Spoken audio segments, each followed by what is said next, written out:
I'm going to go over some of these scores really quick while I wait for the AP Top 25 to drop because yesterday was packed with a lot of good games. And I can't do individual videos for all of them, but we can at least have a conversation about most of them, starting with this UCLA versus Iowa game. Now, if you watched my last recap about USC and their game, I had a little pep talk for Iowa. I wanted to see their best effort out there like we saw against USC. And they showed it. They showed it. They came up short. Wasn't the best shooting day for Lucy Olsen. 5 for 21, I believe. But they put out the effort. They showed that they're a problem in the Big Ten. They're going to be a problem in the tournament. They haven't had any double-digit losses all season long. And so even though they're only 8-8 in the Big Ten, 18-9 overall, they're a tough team. You can't sleep on. Lauren Betts, she was dominant as usual. 22, 12, and 3. 3 being the blocks. Now we knew she was going to be a problem. A huge mismatch for anybody that was on her all game. But like I said, Iowa has some of their advantages. They played to them. They made it a nice game. Ultimately, they came up short. So good win by UCLA. North Carolina and Louisville. Look, Louisville, they just upset Florida State, a ranked Florida State team. Then followed that up by upsetting Duke, an even higher ranked team. So when I saw that they were leading most of this game, I really had faith that they could pull this out. But North Carolina, they came out with the 4 point win. It wasn't that impressive, to be honest with you. I haven't been that impressed with North Carolina all season long for them to be ranked number 9. Now, they've only lost 4 games, but it's just the way that they win. I don't know. I don't know. They're a good team. Don't get me wrong. But it's something about North Carolina and Duke that I just don't trust as far as top 10 type teams. Speaking of Duke, they did beat Syracuse. Tony Fournier, 22-6, remains a player coming off the bench, even though she's clearly their best player at this point, not even their top scorer. I've been saying she's been their leading scorer, the player with the highest field goal percentage all season long. But beyond that, at this point, she's just their best player. All right, super slow internet going on here. Okay, so Luchi Akananwa, she had 13 points coming off the bench along with Toby Fournier. It's just weird. It's just weird, man. I don't know. I don't know. Jaden Donovan, she remains a starter, 2.7 rebounds. Ashlyn Jackson and Reagan Richardson, those are the two, main players, that dynamic duo in the starting lineup. They had 10 and 11. Of course, you're going to leave your senior leadership in there in the starting lineup, but I just don't really understand Toby Fournier or Lucci or Lukey. I'm going to get this right. I'm going to study her name. I don't understand those two players coming off the bench. I'll be honest with you. Maybe one or the other, but both. I understand you want to have some pop coming off the bench, but for me, I would definitely be looking at moving Toby Fournier into that starting lineup. I'm not the coach though, and that's not my team. So what they do is not my concern. I just think their ceiling could be a little bit higher if she played more minutes, in my opinion. She doesn't necessarily get in foul trouble either, so it's not that. All right, Michigan State, a tough team as usual. They took down Indiana 73-65. Man, the Big Ten is tough. The Big Ten is tough, so that's a good win, even though Indiana isn't ranked. South Carolina, let's talk about them. Vanderbilt, we all know. Blake's, she's been killing it, right? Multiple 50-point games. Despite those games, or those games aside, she's even had a lot of good 20-point games. She's good and consistent, not like a freshman at all. I mean, you really have to look at her, Joyce Edwards, and Sarah Strong right now as the top of the freshman class, just performance wise. Jelani, she's up there as well. Some other players are coming along. Like I said, Toby Fournier, she's up there. But those three, those three players, Joyce Edwards, Michaela Blakes, and Sarah Strong, they've really been the most consistent for me year round. And this one, Joyce Edwards has 17 points, 12 rebounds, and 3 steals. Full Wiley, 24 off the bench. I heard that she was really, really upset about that team taking that loss the way that they did to UConn. And she was one of the most vocal about it. She showed it. It wasn't just words. She came on and put 24 up.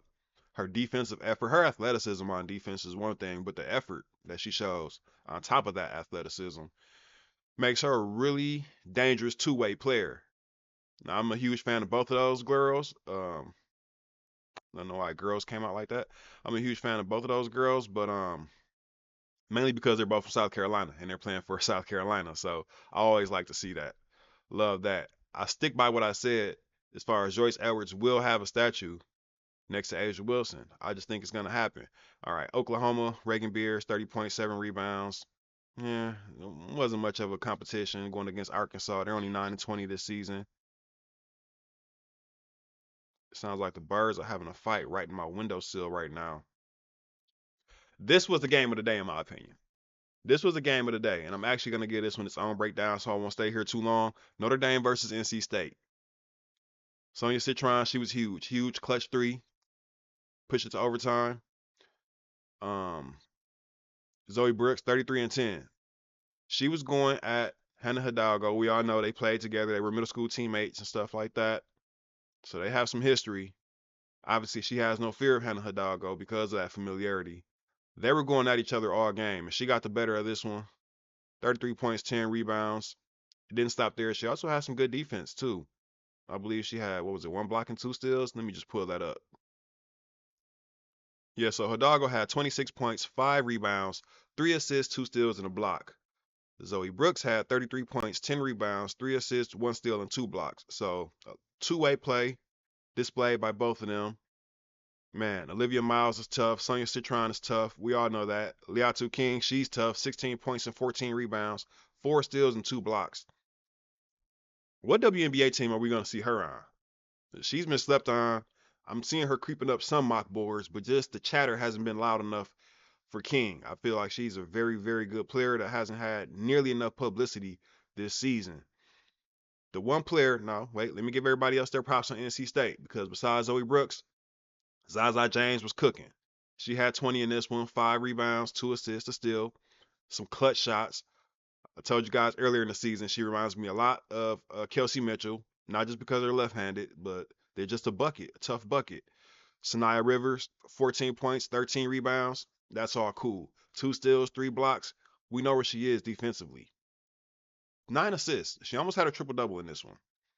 And that's something that was a question about her jump shot and her playmaking ability. She's answering a lot of those questions.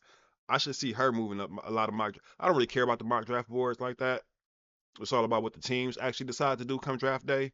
But Sanaya Rivers, clap it up for you. Madison Hayes, she was big in this game. But I want to talk about Tilda Trigger because I've talked about her in a few videos now. I've talked about how them losing Caitlin Waymire for the season, where they never actually had her because she wasn't healthy. But their big transfer, who was supposed to hold down the middle for them, and now the emergence of Tilda Trigger as a really good option on the inside. She played 43 minutes in this game. Not only 19 points and 9 rebounds, 2 for 2 from the 3-point line. 6'6" out there. So that's big. Having a player like her, and it's been consistent lately. It's been very consistent lately too. Having a player like her out there really balances them out. Like I said, you can check my previous videos. I'm not saying this after the fact. Really makes them a threat. I said this in the comments after the last video, and they came out and they took down the #1 team in the nation. So NC State, they are who we thought they are. It didn't look good in the beginning of the season, but now they are who we thought they are. Zam Jones only played 15 minutes in this one. Don't worry. Don't worry. She'll be back, getting big minutes, scoring some big points. She'll be out there hurting somebody soon. She's gonna send somebody home in the tournament because they're not gonna be scouted for Zam Jones, and she's gonna come in and dominate. But a double overtime game. That game was great. We'll get to some highlights on that one in their own separate video.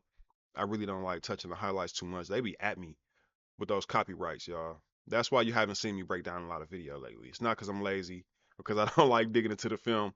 It's because, copyrights. All right. Ohio State, they got the win in this one. Purdue, not much of a game worth talking about. TCU, Haley Van Lith continues to dominate, man. 26.6 rebounds. I'm not really sure what their ceiling is in this tournament. We know that her and Prince, a lot of senior leadership there. There are veterans, right? And veterans get you far in the tournament, but they're legit as a top 10 team. Everything that I said I don't believe in as far as North Carolina and Duke, the opposite when it comes to TCU. I actually believe in them. So they get the win versus West Virginia, who's also a tough team. We know Quinterly, she didn't really have a great game in this one. She only had 13 points. I say only, but we know she can score more than that. Her defensive impact is always there. 1 steal and 2 blocks. Sydney Shaw only going 1 for 6 from the 3-point line. and Harrison only going 0 for 5. That's really where this game. I won't say it's where it was lost because they didn't have anybody inside who can compete with Sedona Prince. But if you don't have anybody on the inside that can compete, then you need to try to win from the outside, and they failed to do so. It wasn't a good look at all. Prince had 20 points, 8 rebounds, and 7 blocks in this one. Even stepped out and hit a three, which is surprising. But I know how a lot of you guys feel about Sedona Prince, so I won't stick around. Let's stick on that topic for too long. Let's move on. Tennessee and Florida. Now I was checking in and out on this one. I had it on one screen. I wasn't really focused on it. There were too many other games that I was primarily looking at, but I was checking this one out from time to time. Florida, they really gave it all they had. It was that third quarter. They lost the third quarter 37-20, and that's where the game just got out of hand. But Liv McGill, Kyle, she was balling, 19 and 10. Just too much when it comes to Tennessee. Once they start flowing, pulling 5 in, 5 out, pressing, hitting threes, it can be overwhelming for a lot of teams. It can be. Liv McGill, she did good. 17 in this one. It was a 7 turnovers, though. 7 turnovers to 5 assists. She wasn't ready for that press. 0 for 5 from the 3-point line. She did them no favors there. But Rashad Kyle, she showed up. She really did her thing. It's always hard to pinpoint one player when it comes to Tennessee. We all know Spear, Cooper, Spencer. They're going to be there every game. Spearman. But I mean, just look at the distribution of minutes here. Just look at the bench. 14 minutes, 13 minutes, 19, 27, 14. That is a tough thing to go against, especially come tournament time where you're playing every other day. Hmm. I hope Tennessee doesn't end up in our region, our being USC. I really do hope that they don't end up in our region. Because even if you do beat them, at what cost? What are they going to take out of you going into that next round if you happen to beat Tennessee? That's a problem. That's Florida State, Georgia Tech. I missed a good one. I'll be honest with you. I should have checked in on this one. I didn't at all. I missed a really good game, 73-70. Once I heard that Latson wasn't playing, Danny Carnegie hasn't really been on fire coming off the bench for Georgia Tech. I just kind of checked out, but they showed me. Bowles had 32 and 6. She's really been stepping up in a lot of those games. So it's not just Latson. It's not just Timpson. No, they have Bowles, and she's a baller. Really have to pay attention to Florida State. I'll be honest, I thought Georgia Tech was gonna take this one. I did, but they didn't. So that's what I get for thinking. Kentucky LSU. Look, Clara Silva had her best game of the season in this one. 12 points, 8 rebounds, and 3 blocks. I've talked a lot about Kentucky and how I believe in them. They got right there with that 6-point third quarter. You can't come out and do that. This was a disappointing game for me from Tiani Key. She hasn't showed up when they needed her in some of these big matchups. Hopefully she turns that around come tournament time. But Tiani Key, that perfect fishtail, I believe in her. Her game is just, you know, and she did have a good game in one of their most recent big matchups, and they just didn't actually follow up with her and give her the support that she needed. But in this one, yeah, she had a really rough outing. Let's take a look at those exact stats because I didn't really get the final tally. I just know it was rough on her. She didn't have a lot of anything. Look, 1 point, 0 for 4, 2 rebounds, no steals, no blocks. It was rough to see. 2 early fouls, but it wasn't just about foul trouble. She had a rough going. Then you had Deja Lawrence and Clara Strack both going 3 for 11. So it was just a long night. Georgia Amore had 16 points, but only 3 for 15 from the 3-point line. Not her best performance. This was a masterclass by Michaela Williams. She started out a little bit shaky. Anissa Morrow was like 3 for 13 at some point. She ended the game 6 for 20. I know Big Flo only had, I think it was one field goal attempt going into halftime. That was odd. But Michaela Williams, once she turned it on, it was over with. You can see why she was the number 2 rated player in that class after Juju Watkins. Obviously, now Hannah Hidalgo has shown herself to be right there. But you can see why Michaela Williams did have that ranking coming into their freshman year. She's everything that they thought she would be. Hannah Hidalgo has just emerged to be even, more impactful as a player on both sides of the ball. Okay, enough stalling. Here's a game you guys know I really wanted to talk about, right? USC versus Illinois. Let's get it. Let's get it. Juju Watkins with 22 points, 4 blocks. My National Player of the Year winner at this point, regardless of what happens in this next game versus UCLA. I think she sealed the deal with her two-way play and just the amount that they lean on her. She was only 6 for 16 from the field, nothing spectacular. but just her consistency and her presence and the gravity that she has on the court, play in and play out. She's never sitting in the corner. I'm not gonna say who is, but she's never sitting in the corner while other players are doing the heavy lifting. All right, and we saw some of that yesterday in that game versus Notre Dame and NC State. Juju Watkins has the ball in her hands. Win or lose, she's going to be a big part of it the entire time. Also, you're not going to see, oh, she hasn't scored since the third quarter, things like that. So that's my National Player of the Year winner out in that conversation there. Kiki Iriafen, another 22-point game. That's cool. 5 rebounds, a little off. Her average. The biggest thing for me is these blocks, 2 blocks again, you guys. She's been showing up consistently in that block column. And one of the biggest knocks on her is, can she extend out the 3-point range? 0 for 1 in this game, but she did attempt one. And can she provide you any measure of rim protection? Being 6'3", having what seems to be a pretty nice wingspan, and definitely having some athleticism. I would like to see her drop the boom one of these times, man. Go ahead and put one of those dunks down. Either you or Rhea Marshall. They both can do it. Rhea Marshall had 12 points, 13 rebounds, 5 assists, and 4 steals in this game. So what a senior night for those two. Talia Vanoloffen, same deal with her. She had 4 points, 4 assists, 1 steal, 1 block. They had a good senior night all around, in my opinion. Really good. Avery Howe, she was only 1 for 4 from the 3-point line in this one. We didn't need her as a sniper that she's known to be. Kaylee Heckle, she had a good game with 5 points, 2 assists, 1 turnover. That's our girl. That's pretty much our bench. But this was senior night, and they were letting the seniors rock out. And Illinois didn't make it easy, so it wasn't really a lot of time for us to go to the bench, even though a lot of players got in, with this being the last home game of the regular season. So obviously, I'm going to get in my own breakdown like I always do when it comes to USC games. So make sure you're tuned in for that. I think overall, just the message that we got, and we've been getting it for weeks now, is that this is anybody's tournament to win this year. Anybody can win that national championship. It's not just about UCLA or UConn or USC or Notre Dame or Texas, right? They all can take a loss, not only in the Final Four, but before the Final Four. And so this should be one of the most anticipated tournaments in a long time. I know they don't have some of the big names that were there last season, but I believe that they're going to break some viewership records with this tournament. It's not going to be as much chalk as we normally see on the women's side, because it's normally some very easy games to call. If you guys have filled out brackets for the past 4 or 5 years, or even longer than that, it's really not that hard when it comes to the women's tournament, to be honest with you. At least until you get down to that Elite Eight. But normally, you can kind of just walk chalk right on into the Sweet 16. Not the case this season at all. There's going to be some upsets. And if they're not, that'll be an upset. The fact that there aren't any, because I'm believing a lot of teams who we're looking at as some of the top teams in the country are going to go down early. There's maybe 20 teams that legitimately can make it into the Final Four, and you can never really say that any given season. Like, I had to find some Carmex. The Colgate was beating me. I know you guys saw it all video. You didn't say anything. How rude. Today's games: Texas, Georgia.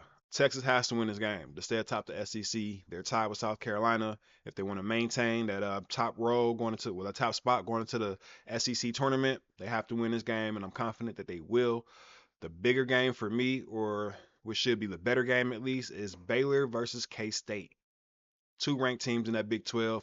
K-State looking real good now that they have Ayoka Lee back into the lineup. She only played 5 minutes in the last game, but she played. That's the key thing. She's been missing with that foot injury, I'll just call it. I'm not sure if it was a fracture or not, but she's back into the lineup now. Serena Sundell, she broke the program record with 15 assists in that last game versus Kansas. Now, I'm not sure if you guys watched the video that I made about her. I think she has a lot of value, especially where she's projected to go, leading the country in assists, or she was at one point. I'm not sure if she still is. Either way, she's right there in the top 3 in assists. 6'1", 6'2". She can finish inside. She can post up, slash, shoot the ball off ball. She can do everything. I really like Serena Sundell. I love watching her play, so I'm going to have my eyes on that game for sure. And I'm going to be going for K-State in that one. So I'll wrap this one up here. Once the AP Top 25 actually releases, I will be back with another video and those 2 recaps that I promised. So until then, make sure you guys hit that like button, especially if you made it all the way to this video, because this is about 20-something minutes long at this point. All right. Go ahead, hit that like button so more people can join the conversation. And yeah, thanks for watching. See you on the next one.